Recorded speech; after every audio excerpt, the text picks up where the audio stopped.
Mahusiano mengi hayavunjiki kwa sababu ya matukio makubwa.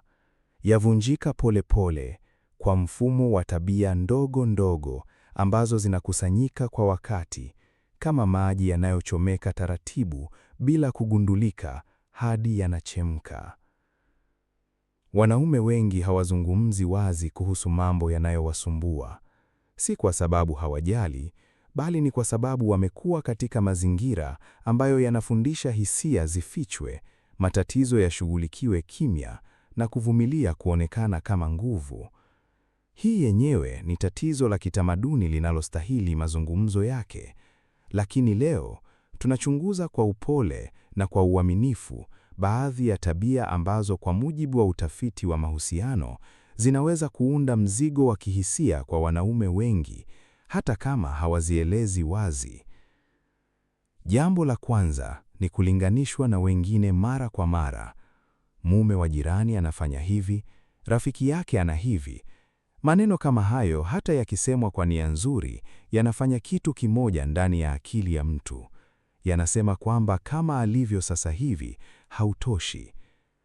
Utafiti wa saikolojia ya kujistahi, hasa kazi ya Roy Baumeister kuhusu ego depletion, unaonyesha kwamba kulinganishwa mara kwa mara kunachochea hisia za kutothaminiwa, na kwa wakati mtu anaanza kujitenga kihisia kama njia ya kujilinda, si kwa hasira bali kwa uchovu. Pili, udhibiti uliofichwa katika umbo la wasiwasi. Kuna tofauti kati ya mpenzi anayejali usalama wako na mpenzi anayehitaji kujua kila hatua unayochukua. Wasiwasi wa kweli una mipaka, udhibiti hauna. Tatizo ni kwamba mara nyingi viwili hivi vinaonekana sawa kutoka nje.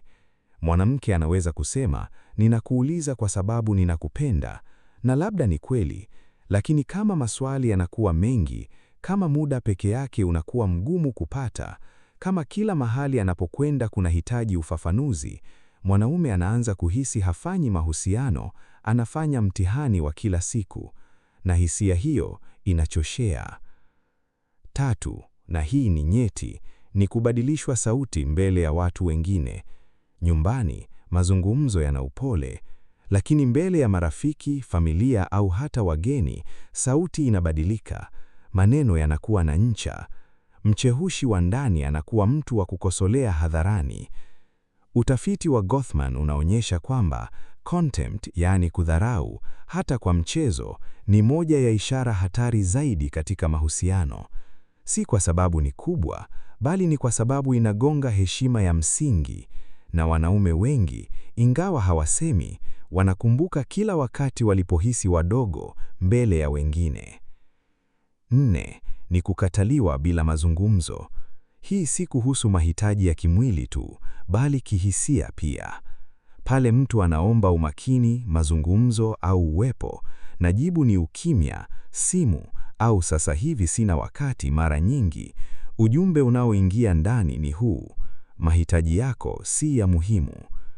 John Bowlby, muasisi wa nadharia ya attachment, alieleza wazi kwamba binadamu wote bila kujali jinsia wanahitaji kuhisi kwamba watu wao wa karibu wanapatikana kihisia. Pale hilo halipo, tunajitenga pole pole bila kutangaza. Tano, ni malalamiko yanayorudiwa bila suluhisho. Kuna tofauti kati ya kueleza matatizo na kurudia matatizo. Mtu anayeeleza matatizo anataka kushirikiana. Mtu anayerudia matatizo mara nyingi anataka kusikika, na hilo ni halali. Lakini pale malalamiko yale yale yanakuja kila wiki, bila mabadiliko yoyote, bila mazungumzo ya namna ya kuendelea, wanaume wengi wanaanza kuhisi kwamba hakuna lolote analolifanya litakuwa la kutosha. Na hisia hiyo ya kutoweza kushinda ni moja ya zinazochoshea zaidi katika mahusiano. Sita, na jambo ambalo halijazungumzwa vya kutosha, ni kuambiwa jinsi ya kuhisi. Unapaswa kuhisi hivi. Hilo halipaswi kukusumbua. Wanaume wengine hawangejali.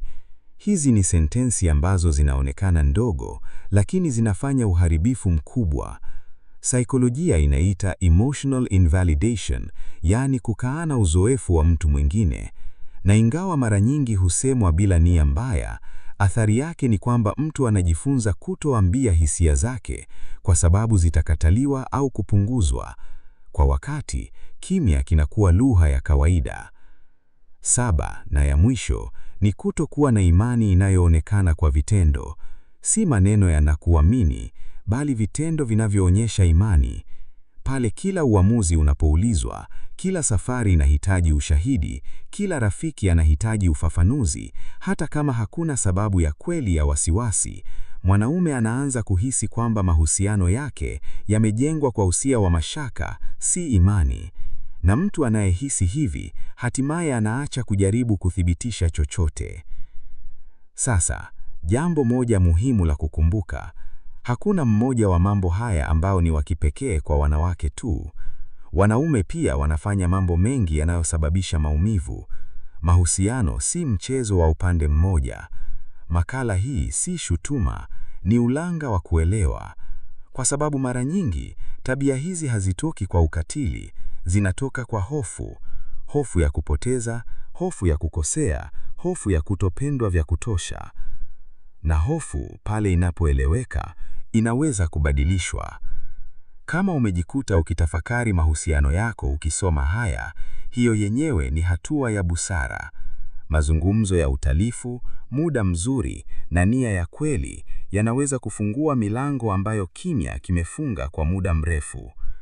Kama video hii ilikupa kitu cha kutafakari, shiriki mawazo yako. Mazungumzo kama haya yanafaa kuendelea kwa upole na kwa heshima.